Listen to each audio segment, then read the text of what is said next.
LiberalViewer presents. So, welcome to the August 22nd edition of LiberalViewer Monday Media Mixup. Thanks for joining me. Today I'll be using the dozen best, most newsworthy clips I picked out from the Sunday morning news analysis shows from the big five corporate outlets of ABC, NBC, CBS, CNN, and Fox News, the so-called corporate media here in the United States, for what should be a really informative, educational, fair use media criticism and political commentary show for you all this evening. My main topic, as you can see from the video title, is the increasing chance of surprise victory for Democrats in the November midterms. And this is especially in the Senate, and when I get to my political comedy in a moment, you'll see that the reason that there's a problem for the Republicans in the Senate is candidate quality, but even the House of Representatives is looking like it might stay in the hands of the Democrats. But in addition to that main topic, if you wait to the last two newsmaker clips and to some extent in the news summaries from the big five corporate outlets, as usual, I will show you all five news summaries from longest to shortest. So I will have some discussion from the news summaries and the last two newsmaker clips of last week's topic about the search of Mar-a-Lago and Trump's increasing legal troubles, which are looking even worse than I talked about last week. But first, as I said before, for the political comedy, I have two clips on the main topic, and the first clip you'll be seeing multiple times in the Sunday show clips I'm going to show you later. It's this clip of Senator Mitch McConnell admitting things are looking a lot worse for Republicans in the Senate, and he uses this phrase, candidate quality, that I found pretty amusing. It's doing a lot of work. The phrase candidate quality does a lot of work in this clip, which I find amusing for political comedy, and you can tell me what you think after we watch it together over here. Care to share any of your projections on the midterm elections? Yeah, I think that there's probably a greater likelihood the House flips than the Senate. Senate races are just different. They're statewide.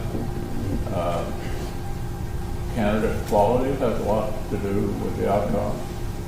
Right now we have a 50-50 Senate and a 50-50 country. But I think when all is said and done this fall, we're likely to have an extremely close Senate. Either our side up slightly or their side up slightly.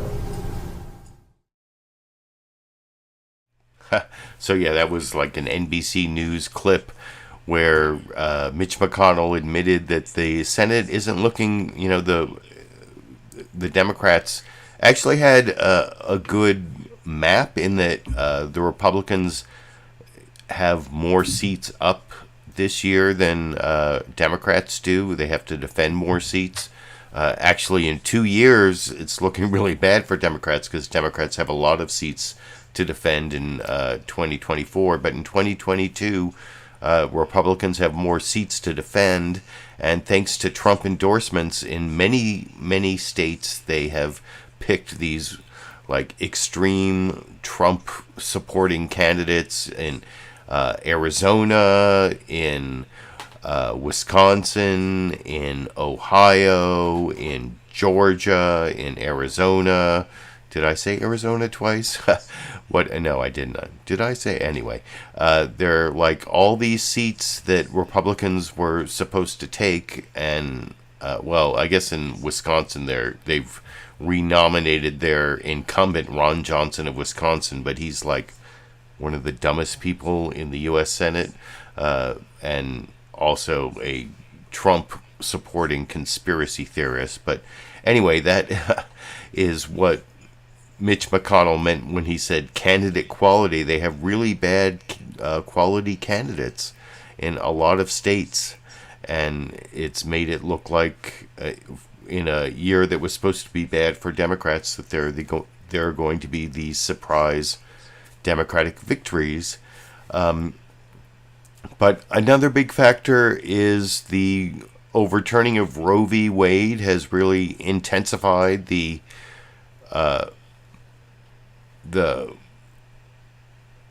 Democrats' enthusiasm for going out and voting. You'll see that when we get to the NBC News Meet the Press news summary. But one thing on that kind of surprised me, and I actually have a second political comedy clip.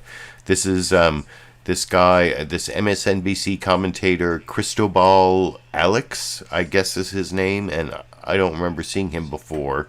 But he is saying, there's been this demographic shift supposedly where Latinos are voting more and more Republican, even though they were supposed to be reliable votes for the Democrats, and it's because Latinos are supposedly, more conservative, culturally conservative. A lot of them are Catholic and personally anti-abortion.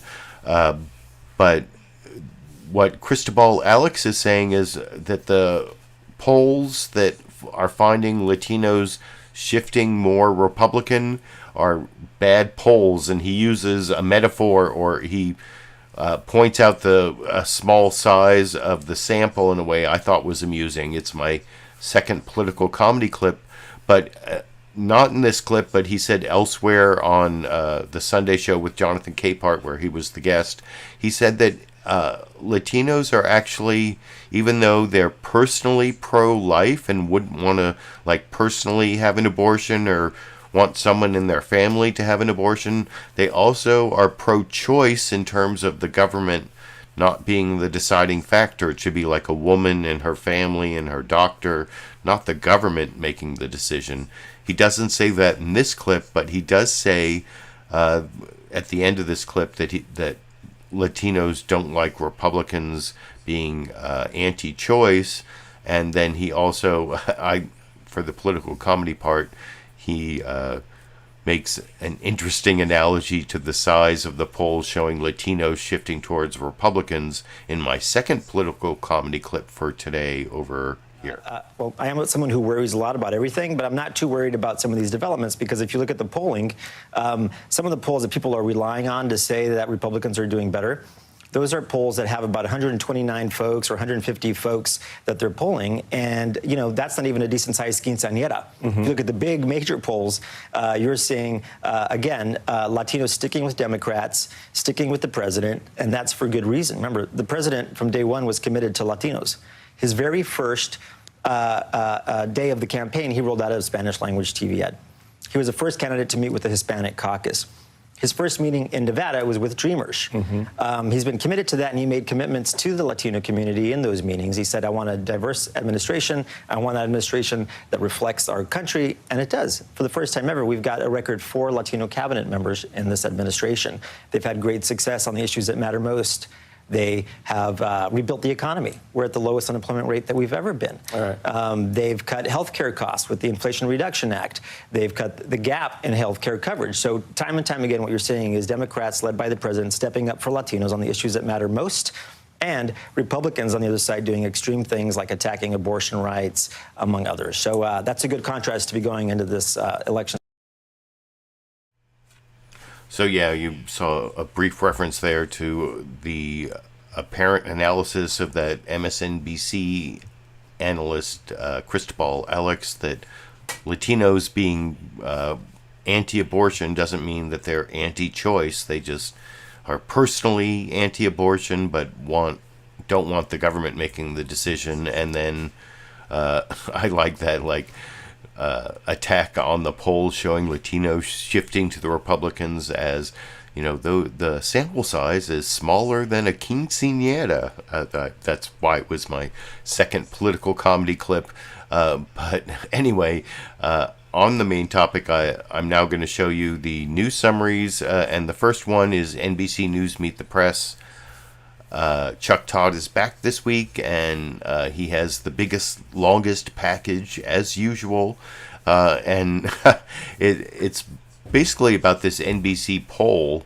But there's a lot of good information in this news summary, And it's kind of weird how it starts off like Americans are like angry and disappointed, and that's good news for the Biden administration, it turns out, which I will talk about with you a little more after we watch that biggest, longest news summary of the 5 news summaries together over here. And a good Sunday morning to all of you. We are less than 3 months before the midterms, and our brand new NBC News poll paints a pretty bleak picture. Americans are angry, they're disappointed, and they are worried about the future of this country. Just 21% of adults say we are heading in the right direction, and once again, 3 out of 4 Americans say we are on the wrong track. In fact, this number, never before in our poll, has this wrong track number been over 70% for this long. It's been nearly a year now. 58%, by the way, say America's best years are behind us. That's an all-time high in our poll. So what is behind this rise in pessimism about our country's future? Well, it starts with this. Americans don't like either party, and they don't like anyone in power. Take a look at this. Both political parties are very unpopular, one slightly more than the other. It's a similar story with both the current and former presidents, with the former president's negatives actually rising a bit faster than we'd seen since our last poll. The current and former vice presidents, also both deeply unpopular, almost identical. And even the 2 politicians who have most publicly stood up to the leaders of their own parties, Joe Manchin and Liz Cheney, well, no one likes them either. And with their own parties, they are the most unpopular.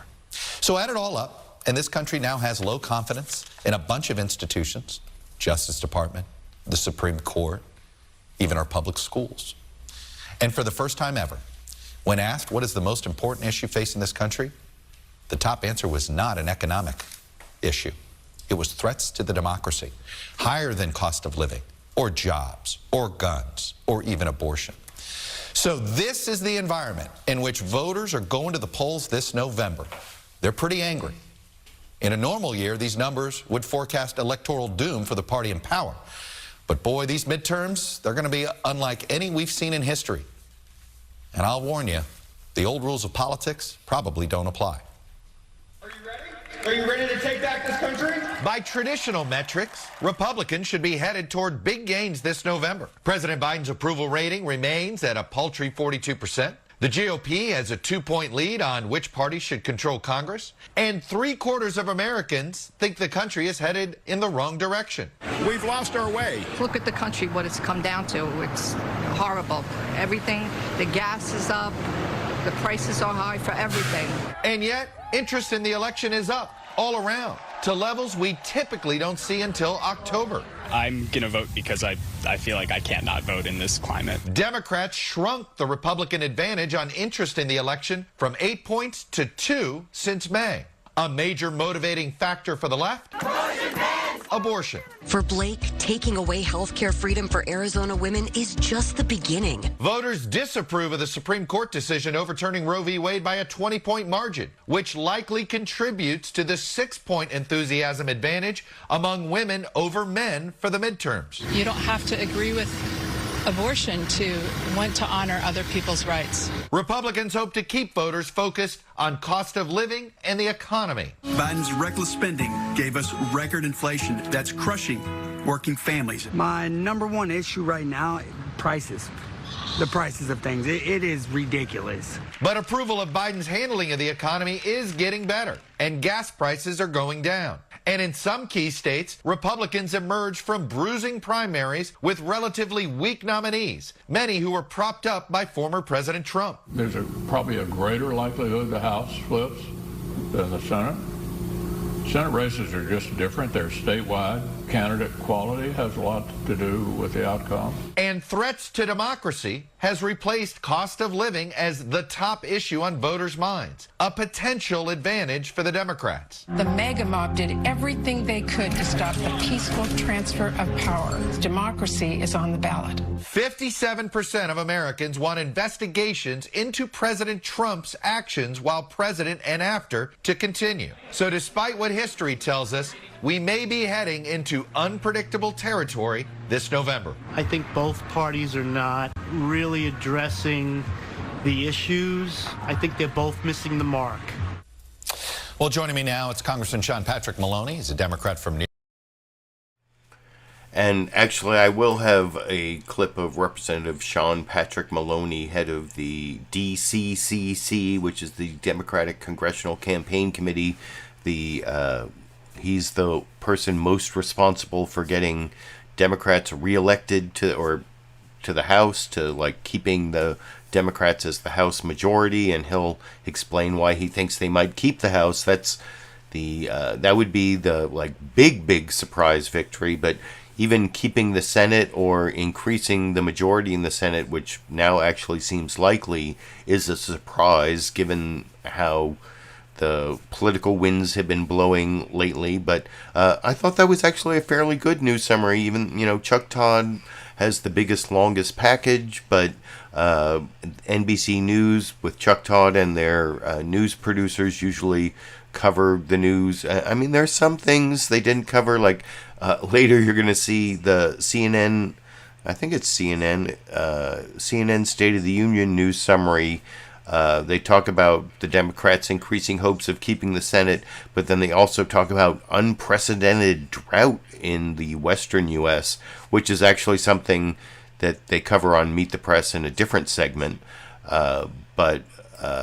So I can't really criticize Meet the Press for not covering climate change, which is always like, if you're trying to figure out what's the most important news story, looking at it from like 50 years from now, if they're looking back, what weren't they talking about that is like the huge thing that's affecting us now? Well, of course, it's climate change. And that actually was covered on a couple different news programs. But if you want to see like the mirror bizarro image of that NBC News Meet the Press news summary, you'll see some of the same facts, but such different spin in the one like non-news organization, the Fox News Sunday news summary is what I'm talking about, because of course Fox News Sunday is not a journalistic news organization.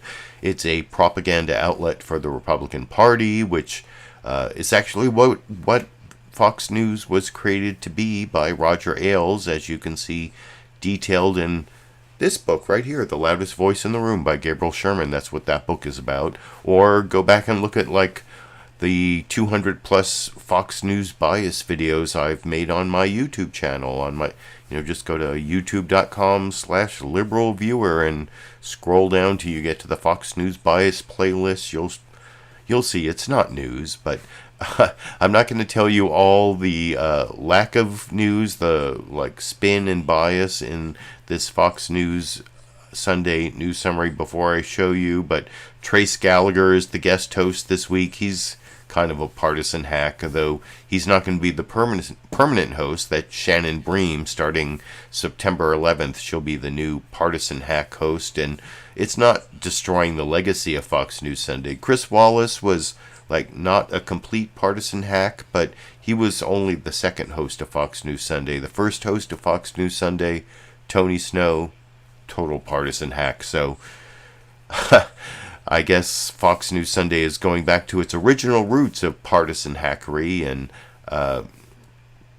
I mean, you can see Trace Gallagher just in his introduction to the news summary talks about like Biden, the Inflation Reduction Act is identified as Biden's big climate and tax bill, and they talk about high inflation, low approval ratings, the report critical of the CDC, and of course teachers quitting, which thanks Biden for that. That's all in the introduction from Trace Gallagher, and it even gets worse when they go to their reporter covering Biden, Peter Doocy, like son of Steve Doocy, who is, that big partisan hack from Fox and Friends. And anyway, I think I've pre-criticized the clip enough, though I think I have a couple other criticisms to mention after we watch that second longest news summary from Fox News Sunday yesterday together over here.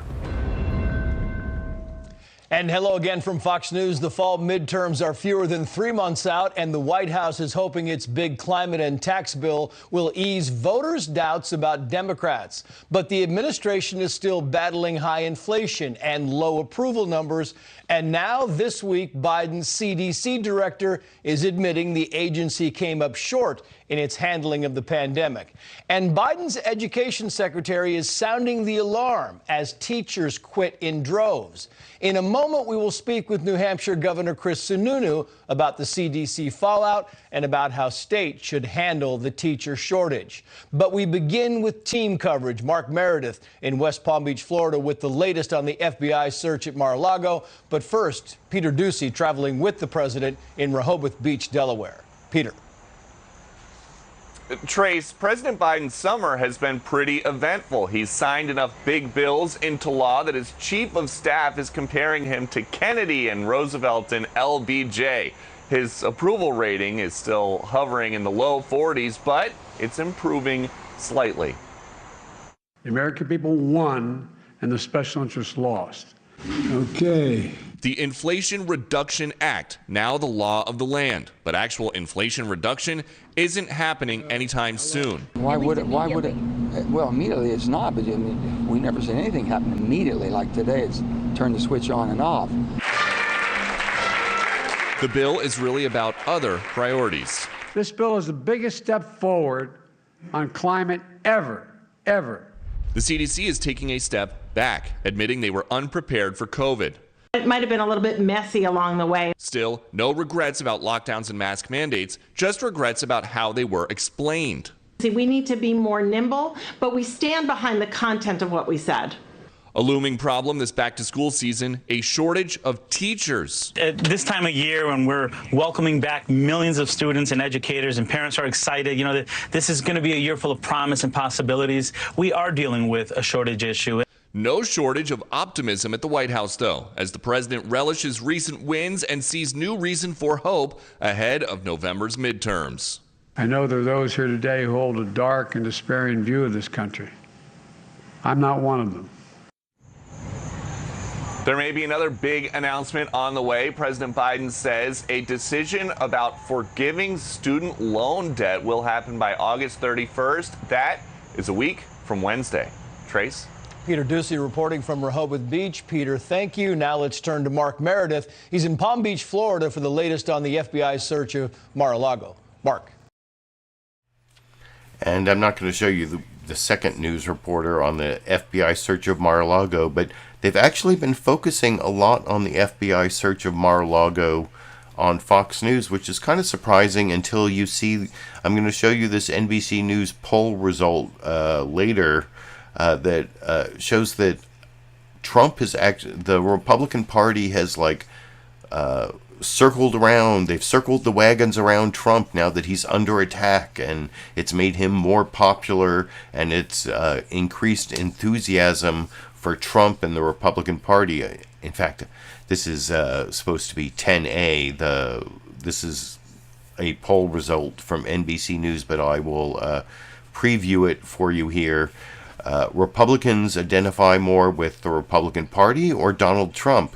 And since the raid on Mar-a-Lago, you can see before that Republicans were coming more and more back to party identification, and they were getting more and more estranged from Trump, like 43, 36, 34. But then the raid on Mar-a-Lago has jumped it back up to October 2021 numbers. So actually, Trump has benefited politically from the raid on Mar-a-Lago, which I believe is why the Fox News has focused on that a lot more, because it's helping energize their base. But there were so many things in that Peter Doocy report that were spun pro-Republican, anti-Biden bias. You saw how this thing I've heard on Fox News over and over again, that Peter Doocy said that Biden compared himself to Kennedy, Roosevelt, and LBJ, but they were just talking about the largest infrastructure project since Eisenhower, the second largest healthcare bill since LBJ, the largest increase in whatever. There are all these things that they were saying they were talking about the bill, not like Biden is better than Roosevelt and Kennedy and LBJ or whatever it was that Steve Doocy said. That was kind of a bogus spin there. And then they also said that the Inflation Reduction Act wasn't going to decrease inflation anytime soon because they have a clip of Senator Joe Manchin saying not going to do anything immediately. It's not like turning on a switch, but that's not the same as not anytime soon. And then they talked about how it's on climate, not inflation, because that gins up the Fox News viewers. Like, they're about to die. What do they care about climate? They care about living on a fixed income when inflation is going up because they're all old people on Social Security, right? But and of course they're also really spotlighting the CDC report. They got an outside report showing that they made a bunch of mistakes, which go back to the Trump administration. That part's not really covered on Fox News. But they also said, that the CDC report said that it was their messaging that was a problem, not the content, because, science is evolving. That's the whole, it's not whether the science is right or wrong at any individual time. It's whether they're using the scientific method, because under the scientific method, what the recommendations are going to change, because you have the novel coronavirus that nobody knows about, and over time you get more and more information, and as you get more information under the scientific method, you actually change your mind when you get more facts that contradict earlier facts, because it's an evolving situation. That is the way the scientific method is supposed to work. And I mean, God forbid, and I use the word God there advisedly, because God doesn't really stand up to the scientific method, but God forbid Fox News should actually explain that as the facts changed, as scientists learned more information, the recommendations changed, and the CDC just decided that they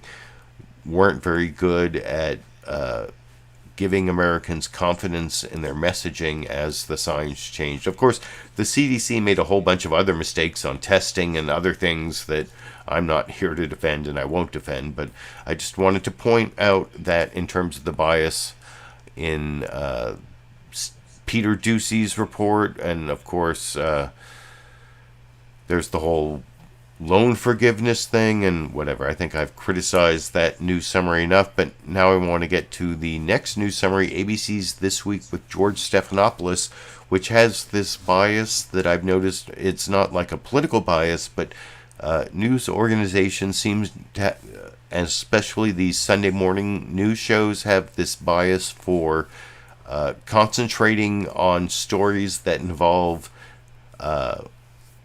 their exclusive guests. If they have like an exclusive guest on the show, their news summary is all skewed towards that guest. And well, ABC had this big long exclusive interview with Republican Liz Cheney, from the January 6th committee. Representative Liz Cheney from Wyoming just lost her primary, so she's not going to be in the House of Representatives in 2023.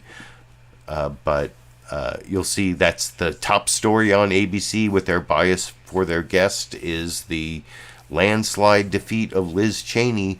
But in the middle here, they talk about Liz Cheney at the beginning and the end of this news summary. But in the middle, they actually do some really good coverage of the increasing legal problems for Donald Trump over the last week or even the last 2 weeks. And I mentioned that I would talk about that a little more. And one of the things they mentioned, last week I said that when I introduced the main topic of the Trump search warrant, I mentioned how one of the things that could happen is the government just wanted to get their documents back, and there won't be any criminal indictments coming up, that it was all just about the government wanting to get their secret documents back and no further criminal action would be taken. And that was like the disappointing outcome of this whole Mar-a-Lago search that we had to prepare ourselves for. Well, a lot of things happened this week that made it look like that is not what's going to happen. The Justice Department has now talked about an ongoing criminal investigation. It's not over, and that is talked about in some detail in this ABC This Week with George Stephanopoulos news summary from Jon Karl at the beginning of the show that I will talk about a little more after we watch it together over here. Good morning and welcome to This Week. If there were any lingering doubts about Donald Trump's hold on the Republican Party, they were erased Tuesday night. Liz Cheney, Trump's loudest and most persistent critic in the party and the #1 target of his vengeance campaign, went down in a landslide primary defeat.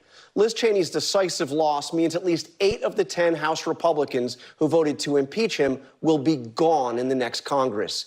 And in state after state, candidates endorsed by Trump for governor, for Senate, and for other offices have prevailed in Republican primaries. They owe their nominations to Trump and their allegiance too. But as Trump tightens his grip on the party, the legal walls around him seem to be closing in. This week, a federal judge in Florida suggested he may release portions of the affidavit used to seek an FBI search warrant for Mar-a-Lago. A criminal investigation the Justice Department says is, quote, open and in its early stages. In New York, Trump Organization's chief financial officer is going to Rikers Prison after pleading guilty to a tax fraud scheme. Trump once called Alan Weisselberg a loyal employee and one of the toughest people in the business.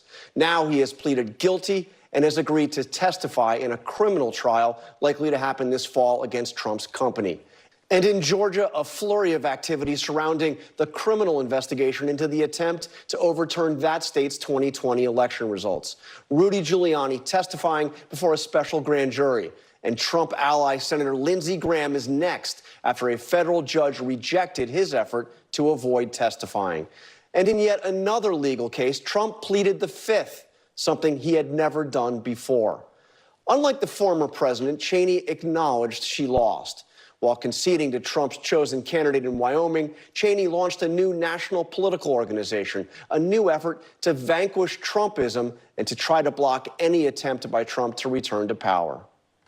We must be very clear-eyed about the threat we face and about what is required to defeat it. I have said since January 6th that I will do whatever it takes to ensure Donald Trump is never again anywhere near the Oval Office, and I mean it.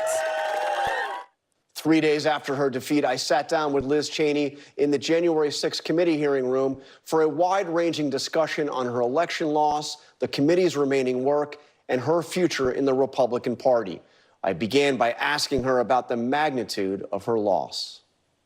This wasn't just losing a house. That's kind of a dick move. Like, let's start off the interview by saying, you were such a big loser this week. How big a loser do you feel like? That's basically... I started off the interview by asking her about what a big loser she was. Okay, well, that's a way to soften her up for the interview. But whatever. Anyway, I'm sorry. I couldn't resist doing a little roast of Jon Karl's intro there, though I'm not actually using any clips from the Liz Cheney interview. If you want to see the Jon Karl interview of Liz Cheney, it's actually kind of interesting. Down under the sources in the video description, down there you can see the full programs from which I've taken the clips, including the Sunday show with Jonathan Capehart, and then the flagship Sunday morning shows of each of the big 5 corporate outlets, including ABC's This Week with George Stephanopoulos. So you can click on that if you want to see any of that Liz Cheney interview. I actually have the Nate Silver clip from ABC's This Week with George Stephanopoulos that I'm going to show you later that talks about the chances that Democrats will keep the Senate or even increase the number of senators in the midterm elections, which is actually going up, which good news. But I I want to get through the news summaries before we get to those newsmaker clips. I have 2 more to go. CNN State of the Union with Jake Tapper is next, and it's much briefer. It's only like a minute and a quarter. Jake Tapper starts off talking about the increased hopes for Democratic victories in the November midterms, and then also talks about the topic I was talking about earlier, like what might be what they're saying 50 years from now should have been important. Well, the drought in the western U.S. is the answer to that question. And as someone who lives in the western U.S., I'm in Northern California. You know, Southern California has all the people, and it gets its water from the Colorado River that you'll see Jake Tapper talking about. I live in Northern California. We don't have all the people, but we have all the water that California has. So we don't depend on the Colorado River, but we're still kind of in a drought. We are definitely in a drought. But anyway, that's what CNN has as their second topic, in addition to the increased Democratic hopes in the midterms that I'll talk about with you a little more after we watch this penultimate news summary together over here. Hello, I'm Jake Tapper in Washington, where the State of our Union is wondering just how strong that red wave will be after months of Democratic concern and despite persistently high inflation. Democrats in Washington, D.C. are now feeling more hopeful about their chances to maintain control of the U.S. Senate this fall. Polling in key battleground states where Republicans had hoped to defend or pick up seats now appears to be trending blue. And Senate Republican leader Mitch McConnell is blaming, quote, candidate quality after a series of Trump-backed hopefuls with liabilities ranging from political clumsiness to outright extremism won their Republican Party nominations. And today, with less than 3 months until voters get their say, a new top issue is emerging out west, a multi-state drought worsened by the climate crisis. The Biden administration just announced strict new water restrictions for states in the Colorado River Basin, though some state leaders are pushing for longer-term solutions.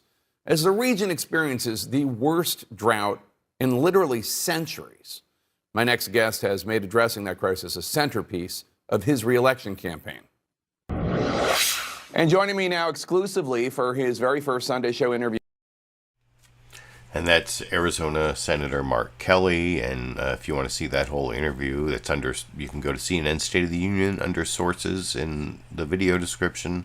And hopefully it's available for you free. You might have to put in your cable provider or create some sort of user account, or I don't know what they make you do to watch it for free. But anyway, various requirements. Maybe you might have to put in something to view it immediately, and sometimes it's free after a week, or anyway. But I don't have the Mark Kelly interview. He did he mentioned some interesting things. I think a couple of the news-making clips were like, he said he wants to work with his Republican colleagues. When Jake Tapper asked if he wants Biden to come and visit, campaign for him in the state, he says, I'm happy to have anyone come visit Arizona or whatever. So those were a couple of the newsmaker clips from that interview that I'm not going to show you. But anyway, I want to get to the last news summary. It's the shortest. It's really brief. It's under 30 seconds. Ed O'Keefe was like the guest host of Face the Nation on CBS this week. I guess one of Margaret Brennan's kids tested positive for COVID, so she did some of the interviews but didn't do the opening or the news summary. And I don't know if that's why the news summary is so brief, or if you listen carefully to the CBS News Face the Nation news summary here, they basically say the news is that summer's almost over. That means fall is coming, which means people are going back to school and there will be midterm elections, which that's not news. That's like what you know just by looking at the calendar. But you let me know what you think after we watch that briefest of the news summaries together over here. Good morning and welcome to Face the Nation. I'm Ed O'Keefe. We'll see Margaret in a moment, but I'm helping her out today as she's dealing with a situation that's all too familiar for every parent: caring for a sick child. On this late summer morning, Americans are looking ahead to the fall. Kids are going back to school, and the politics leading into the midterm elections are heating up. We'll get to that in a moment. But we begin with Margaret's interview with Education Secretary Miguel Cardona. She spoke to him earlier. Yeah, so that part was Margaret Brennan. And Miguel Cardona, the Secretary of Education, was on a couple news programs. You talking about like what Peter Doocy on Fox News Sunday was talking about, the teacher shortage. A lot of states are having problems getting teachers, so they're letting like people with really low qualifications join up and be teachers. That's an important topic. It's not one I'm covering, and so you won't see Education Secretary Michael Cardona clips. But like I said, if you want to watch all the news shows, there are links down in the video description. I'm sticking with my topic, and now I have 3 newsmaker clips on the main topic, and then 2 newsmaker clips kind of following up on last week's topic, although they're kind of related because the investigation into Trump and the Mar-a-Lago search, well, the January 6th committee hearings are in some ways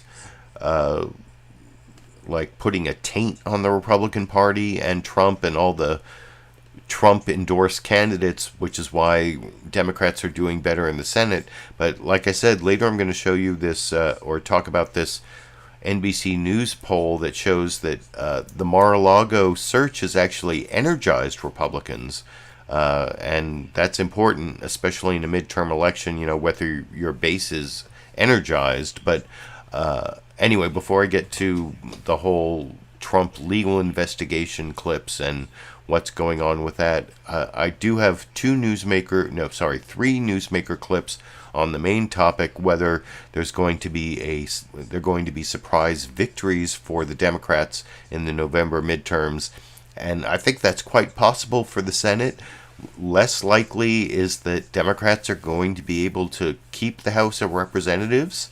I mean, it's more likely today based on what's happening than it was a month ago or 2 months ago, and that's way the momentum is going in such a way that Democrats may be able to hold both the House and the Senate.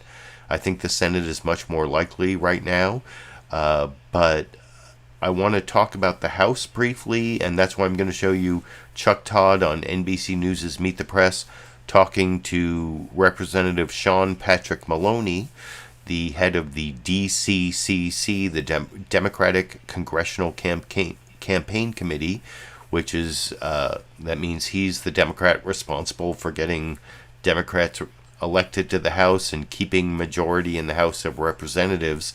And here you're going to see Chuck Todd asking him a few questions. First, whether, now things are like so even, does that mean there are no moral victories? You either win the House and win or lose the House and lose. And actually, I'm not sure that's true. If the Democrats even keep the Senate, that is kind of a moral victory. But Sean Patrick Maloney says he's going to win the House. And then Chuck Todd follows up with this, I don't know why, this question about all the people who've retired. Like, weren't they stupid? They might have kept their seats. Why did they retire? I don't know what that question's about. But then also he responds to Republican talking points. And I like this clip because in it you'll see Democrat Sean Patrick Maloney give like the best case as to why Democrats should hold the House. Whether they will hold the House, time will tell, but I guess I'll talk about that a little more after we watch that clip together from NBC News Meet the Press and Chuck Todd talking to Sean Patrick Maloney over here. Let me start with the fact that, look, it's our poll shows a pretty even playing field. You've got anger on both sides of the aisle, which can be usually a driver in midterms. That seems to have equalized. Is it fair to say now that there's no moral victory for you? You hold the House, that's a win. You lose the House, that's a loss. Yeah, that's right. But we have had a summer of strength, and we're going to buck history by making history. We're just in the last few weeks passed historic legislation to finally lower prescription drug costs, capping seniors' out-of-pocket costs, combating climate change, a 40% reduction in just the next 8 years in our emissions, veterans health care that the Republicans tried to stop, and of course gun safety legislation. And that's on top of the American Jobs Bill, the CHIPS and Science Act, which will revitalize our manufacturing sector, look, we know that we need to get things done. That's the hard path that we've chosen.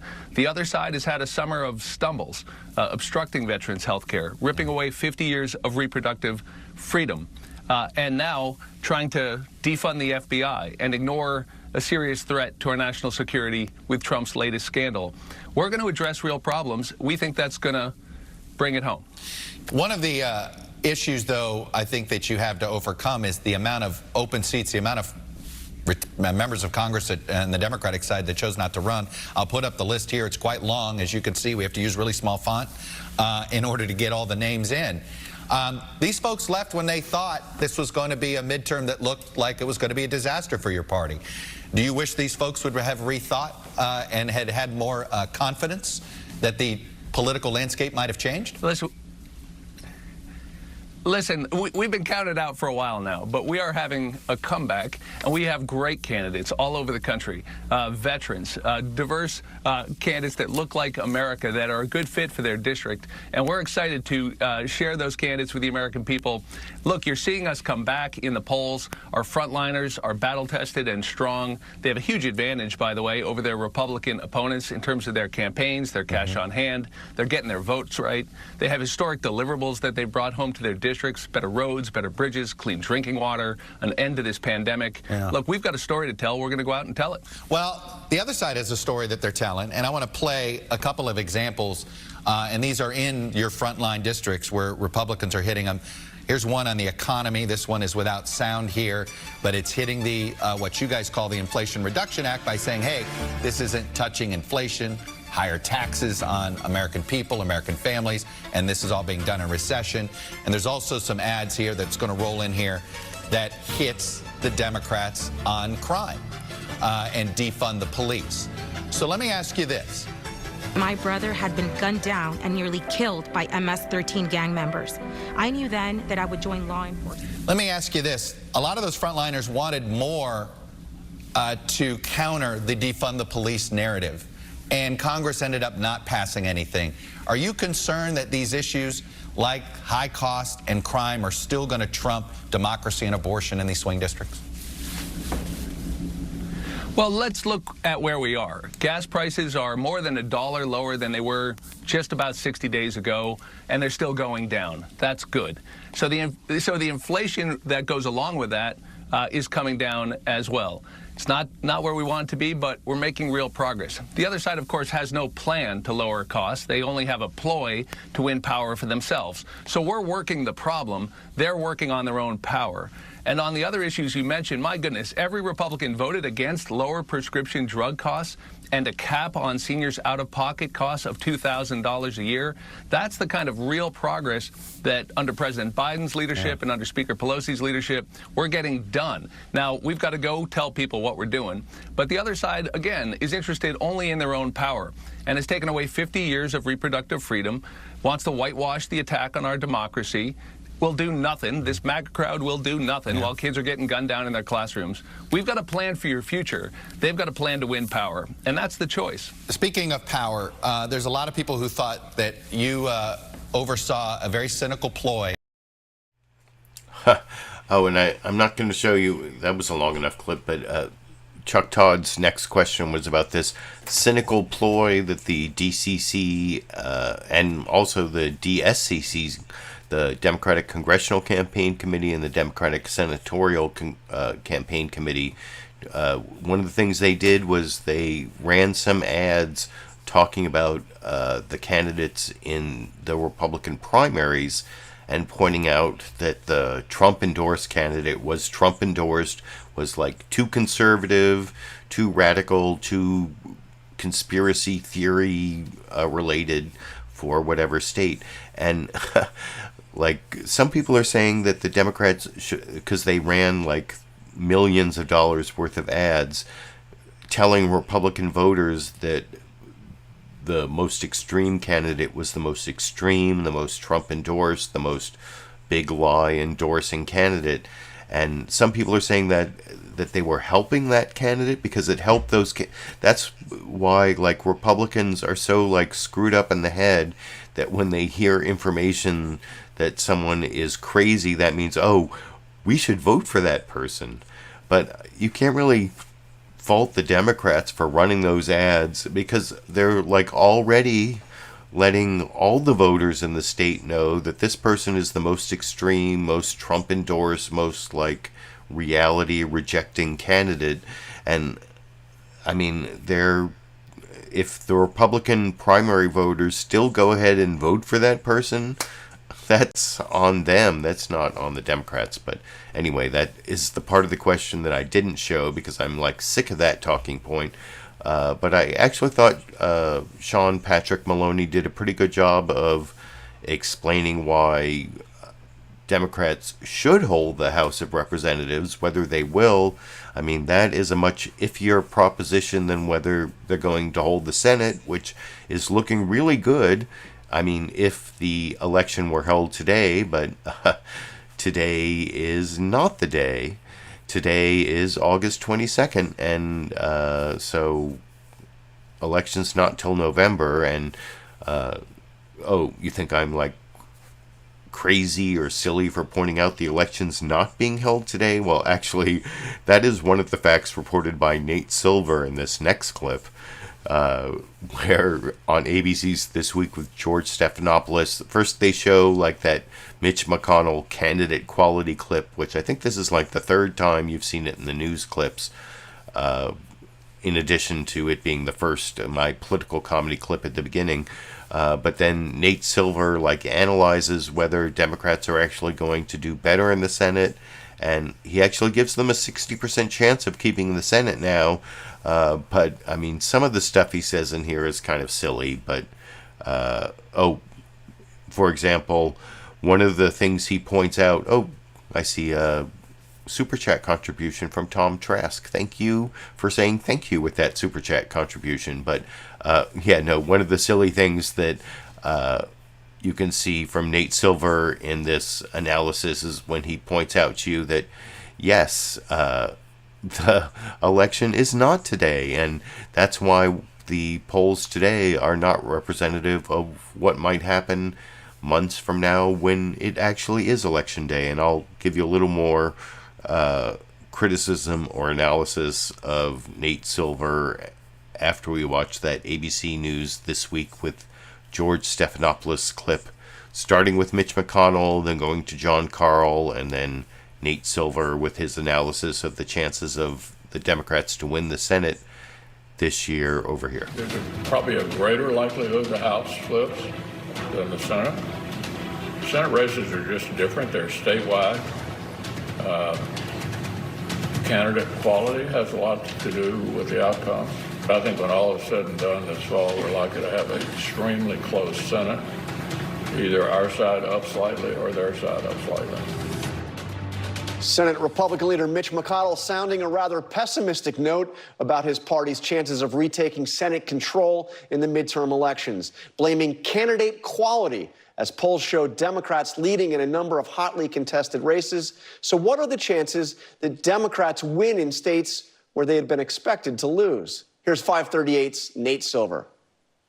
Everywhere you look these days, there's a poll showing a Democrat tied or even leading in states they were expected to lose. That includes Tim Ryan in Ohio, who leads by about 1 point over Republican J.D. Vance in our polling average. Meanwhile, Mandela Barnes led Republican incumbent Ron Johnson by 4 points in a Fox News poll this week in Wisconsin. And the 538 average in North Carolina shows a dead heat between Democrat Sherry Beasley and Republican Ted Budd. But there are a couple of things to keep in mind before you get too carried away. First, some of these states are places where the polls have erred in the past. Joe Biden trailed by only 1 point in the polling average in Ohio against Donald Trump in 2020, for instance, but he actually lost by 8. And the polling problems in Wisconsin are notorious, including incorrectly picking Hillary Clinton to win in 2016, and also expecting Democrat Russ Feingold to win a Senate seat when Johnson held on instead. And second, the election isn't being held today. Ryan has a big fundraising advantage in Ohio so far, for instance. But the cavalry is coming, with Republicans announcing a $28 million commitment to Vance this week. The political environment may also tilt back to Republicans after a recent winning streak for Democrats, given voter anger over the Supreme Court decision on Roe v. Wade, and several recent legislative successes for Biden.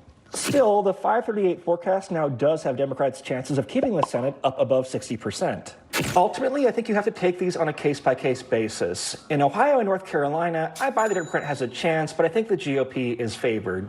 In Wisconsin, though, the state that Biden actually won in 2020, I think the race is more of a toss-up. Thanks to Nate and to our graphics team for that. The roundtable.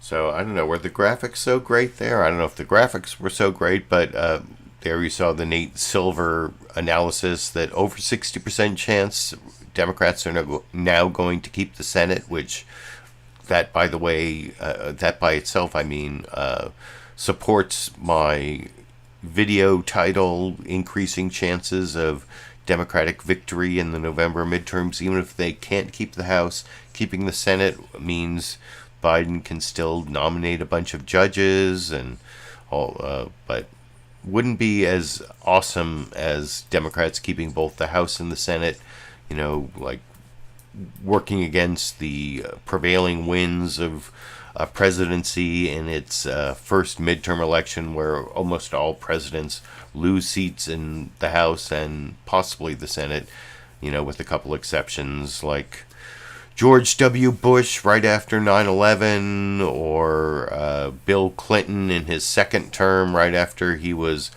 impeached for, you know, lying about sex in the Oval Office or whatever, and so his approval ratings went way up. Joe Biden's approval ratings have not gone way up. They're still only at like 40%, not like George W. Bush and Clinton, which was like 60% or higher for their midterms. But who knows, because Republicans' negatives are so high, and there's so many like crazy Republicans. And that actually, this next clip is the Fox News Sunday interview of Governor Chris Sununu in New Hampshire, and he's actually one of the less crazy Republicans, and that's why he like isn't running for Senate, because he didn't want to get attacked by Trump, because he doesn't buy into the Trump lie, the big lie that the 2020 election was stolen. But they couldn't even talk about it as a big lie on Fox News Sunday, of course, with Trace Gallagher. Here, Trace Gallagher questions New Hampshire Governor Chris Sununu about like the crazy Trump endorsed candidate for senator in New Hampshire, and but just says he's a conspiracy theorist, never really talks about the big lie. And then you'll see Trace Gallagher doesn't cross-examine Governor Sununu when he makes this totally contradictory argument here about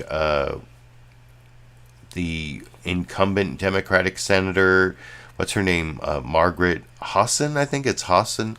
Well, you'll see in the clip, but you'll see Sununu says, well, she can never be reelected, but we have to have a strong candidate, so she can't get reelected, which Trace Gallagher never cross-examines him on any of the dishonest things he says, because Fox News is all about dishonesty, as I'll talk about a little more after we watch that clip from Fox News Sunday yesterday together over here. Here to the midterms, to New Hampshire politics. Incumbent Democrat Senator Maggie Hassan is up for re-election. The GOP primary weeks away. Right now, polling has retired General Don Bolduc leading. You said this week that Bolduc is a conspiracy theorist who really threatens your party's chances at winning back the seat. Are you concerned? Is there a worry in your party that the GOP could be missing out on a golden opportunity here? Well, Senator Hassan's going to lose in November. There's no doubt about that. She has spent $25 million. Her approval rating hasn't moved. I hope she spends $100 million of the Democrats' money, because it's going to go up in flames here. You know, we have seen other races across the country. We've seen national discussion that when you elect the wrong individual, it makes it much harder to win in November, right? You have to have good candidates, quality candidates at the end of the day. Whether you're running for the planning board, you're running for governor, U.S. Senate, or president, you got to get quality candidates that can cross the line. Winning in a primary is nothing. Means nothing You can't govern if you don't win in November. And that's all that matters. And I focus on winners, and I want the best candidate that can win. I want the candidates that have the best shot at beating Maggie Hassan to make our lives a little easier. And so that's why, I'm focusing on other candidates, frankly, because I don't want to happen to New Hampshire what we've already seen happen in other states, where that gap becomes just too big. You're seeing it in Pennsylvania, unfortunately. In Georgia, I still think those Republican candidates can win. I think they're good candidates, but they're having a much harder time of it than they frankly should have in what should be a wipeout year. Nationally, the problem is this. We are talking about things that don't matter to the voters. The voters care about kitchen table issues. They care about high prices. They care about inflation. They care about, having options for their kids in schools. And we're still, Mar-a-Lago is a very important issue, and January 6th, what happened there is very important. But those aren't driving folks to the polls. Those aren't driving folks in the voting booth. And so we got to get back in social media, and our kitchen table discussions. And if we do that, Republicans across the board can be very successful. Yeah, you talk about, politics here. Former Vice President Mike Pence visited New Hampshire this week. So did Republican Senator Tom Cotton. Yeah. Take a look. A huge roster of potential 2024 candidates have visited your state in recent months. It's a great state. To wonder why they're coming. We're talking to Liz Cheney. Go ahead. Yeah, there's a couple.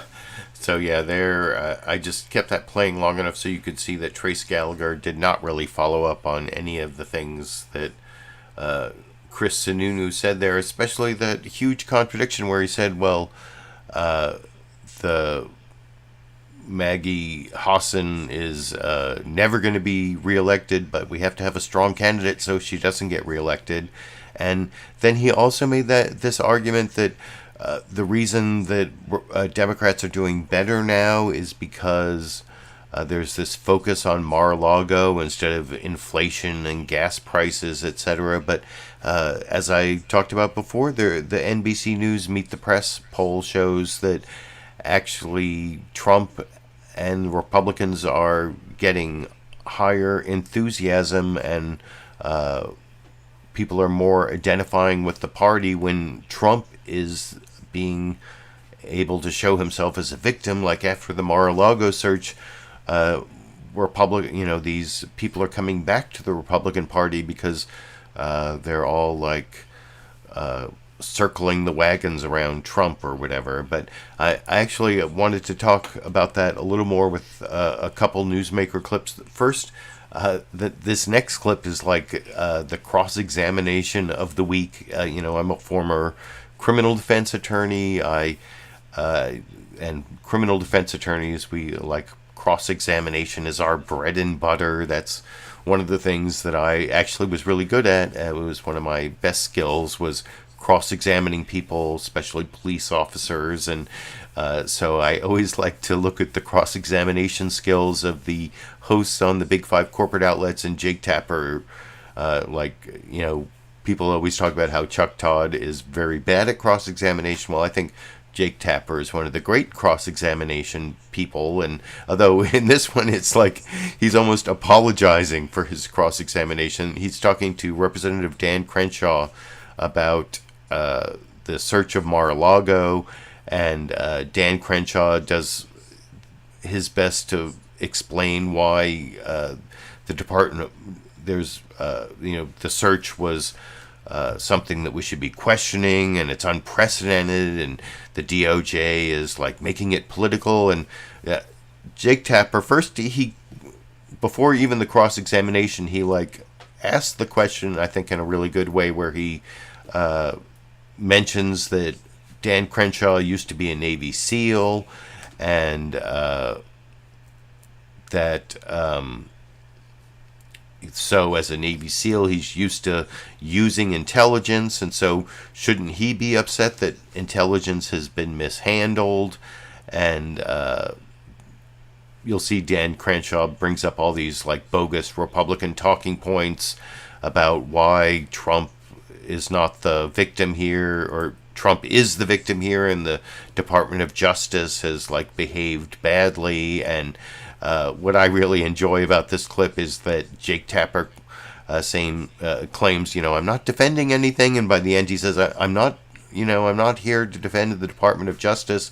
And to his credit, he even says, I'm very skeptical about cops and the FBI and searches, and as a former criminal defense attorney, I also am very skeptical about search warrants and cops, so I don't want to believe them as a matter of course, but despite Jake Tapper's protestations, I think you can see he does end up defending the Department of Justice, even though he says the opposite. But it's still a pretty good cross-examination, and I think I've over-criticized or over-pre-criticized the clip, and I'll talk about it a little more still anyway after we watch together over here. Jake, thanks for having me. It's a slow news week. I don't know what you want to talk about. So there's a lot to get to. Let's start with the fact that you're a former Navy SEAL. You have depended on the intelligence community in very real, tangible ways to protect your life and those of your brothers. As someone who understands just how precious intelligence can be, I'm wondering if it bothers you that there was apparently classified information in an unsecured location at Mar-a-Lago. We know that one box was labeled TSSCI, that's top secret, sensitive, compartmented information. Yeah. Well, look, you know me, Jake, and I'm not one to withhold criticism and even make my own side mad. I want to get to the truth. But I will be honest with you here. It's hard to justify what the Department of Justice did here, in my opinion. And here's why. Here's what it really boils down to. It's not a question that it's bad to have classified material in a non-SCIF environment, right? So that's a non-secret compartmentalized infrastructure there. That's wrong. But there's ways to mitigate that. There's ways to resolve that issue. And I still haven't seen any evidence that that Trump was even asked to give these documents back. He's been cooperating with them on these issues for a while now, for months. And so why take it to this extreme extent? And I think that's why you're seeing so much backlash from Republicans. You're seeing everyone coalesce. It doesn't matter what side of the issue they're on with Trump. You've seen a lot coalesce around this one because it does seem unjust. And there does seem to be a long history of loss of credibility at the Department of Justice at the hands of Democrats. And I think people are rightfully frustrated about that. I think first of all, I think there are a lot of Hillary Clinton folks who would argue that, they don't think that they were treated well by the FBI. Absolutely. So it just gets to the point, though. But what I'll say is, and look, you're right, there's a lot we don't know. So I can't defend anything, but I will say, it did go to a magistrate judge. The FBI director signed off on it. He was appointed by Trump. There was concern, according to the documents that have been released, about whether or not information would be destroyed. So, look, a healthy skepticism about law enforcement and FBI raids is always fine and welcome as far as I'm concerned. But isn't law enforcement innocent until proven guilty as well? Yeah, again, people signing off on it doesn't mean that it has precedent. It doesn't. This is a very unprecedented measure. And you know that when you're going after an ex-president who may run again, that this is automatically political. You cannot separate the legal aspects of this from the political aspects of it. You can't. And it doesn't seem to me like they've acted responsibly as a result of that. And look, again, why not just ask him? Why not just ask him? Didn't they? I thought they'd been negotiating and trying to get the information from him, and he cooperated. But he didn't turn over boxes and boxes of material, as far as the Justice Department says. But he's been cooperating, and I think he's on the record saying, whatever you need from us, just ask. It's great to see you guys. I mean, it was a very friendly environment. But his lawyer said they didn't have any more classified information, and the Justice Department said, yes, you do, and they went and got it. And the only reason we know about the raid was because Donald Trump announced it. Right. Well, I think we would have figured it out even if he hadn't. But look, yes, the lawyers did sign that document. They have nothing left. Now, that's either a huge mistake on part of the lawyers, but even if it was nefarious, again, why not say, hey, we don't believe you. Now let us come back and let's go through these boxes again. There's tons of boxes here. I mean, do any of us really believe that Donald Trump is like reading his nuclear secrets on his bedside at night? Like, there's an intent question here. And if you're going to use the Espionage Act, and if you're going to pursue this criminal investigation, you have to prove intent. And that doesn't seem likely in this case, right? Especially when this person has been cooperating extensively in a very friendly manner.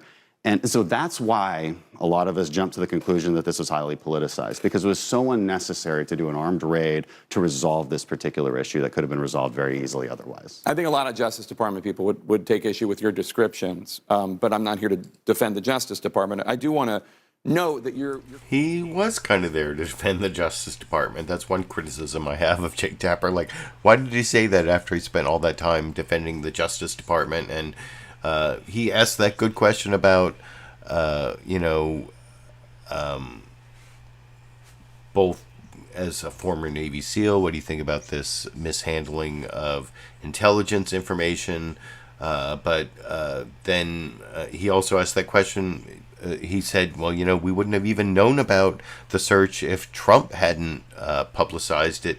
But then he let Dan Crenshaw get away with saying, oh, well, I guess, I'm sure we would have heard about it anyway. But actually, the way the Justice Department, they had them in khakis, plain clothes, and I think most of them weren't armed, and they worked it out with the Secret Service beforehand. And actually, if Trump hadn't publicized the search, it might not have even become public. I don't know. That Dan Crenshaw says, of course, who would have known about it, and Jake Tapper didn't follow up, but he had other questions to ask, I guess. And then that whole, does anyone believe that Trump was reading the nuclear secrets at his bedside? Well, who knows why he has kept all that information? Is it compromise on other Republicans, or is it evidence of his wrongdoing? He's hiding from the archives, or why is it that Trump is hiding all this confidential material? Well, actually, that's something that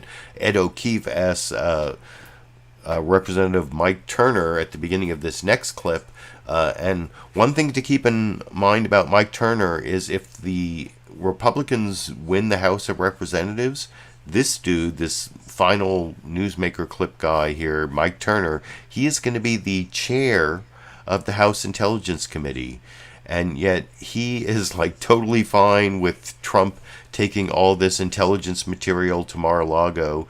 He, when he's asked why would Trump want to do that, he listen in his answer for the word access. In my political comedy clip where Mitch McConnell was talking about candidate quality, I talked about how the words candidate quality were doing a lot of work to explain what was wrong with Republicans this year. Well, here he uses the word access to hide, to totally obscure the difference between Trump and other presidents. Well, to kind of spoiler alert, what he's saying is, other presidents access their confidential papers in order to write their memoirs.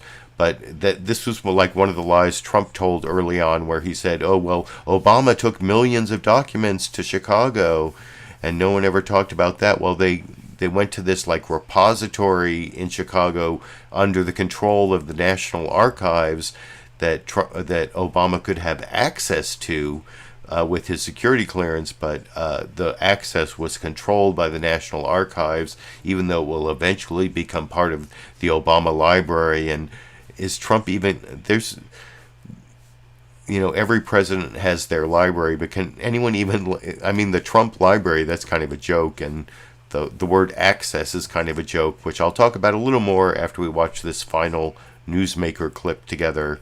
And Ed O'Keefe does not really follow up on the access question, but I'll talk about this final clip after we watch it together over here. Curious, since you're a member of the Intelligence Committee, what use could a former president have for classified or top secret information once he's left office? Why bring it home with him to Florida?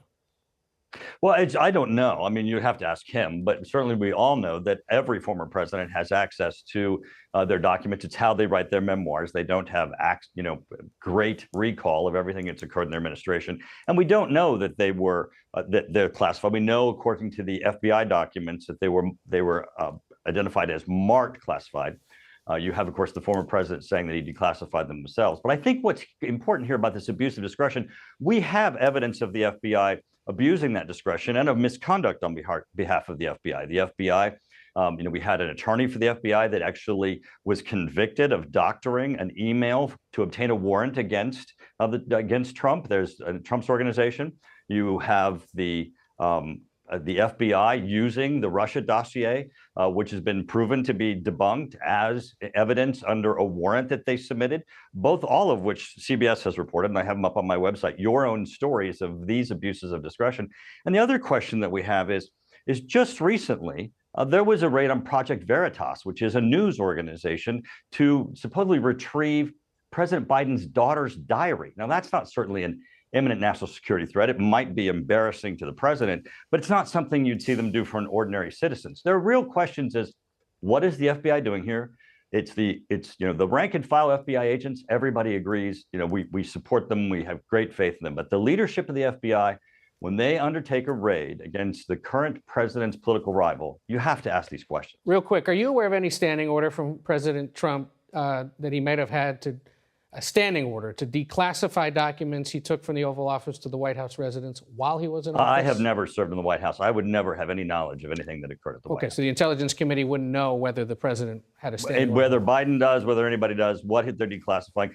In fact, we weren't even notified when President Biden declassified all the information concerning the hunt for Zawahiri. And I was very surprised, the detail that they made public there, very concerning as to how it might inform Al-Qaeda and future people that we're trying to target. Too quick. I had no advanced knowledge or notice when they did that. Okay, too quick. So yeah, that's the dude who's going to be the chair of the House Intelligence Committee if the Republicans take over the House, which still is like probably more likely than not, despite the topic of my video about the Democrats' victory coming up in the November midterms. I think they're going to keep the Senate or even increase their control of the Senate.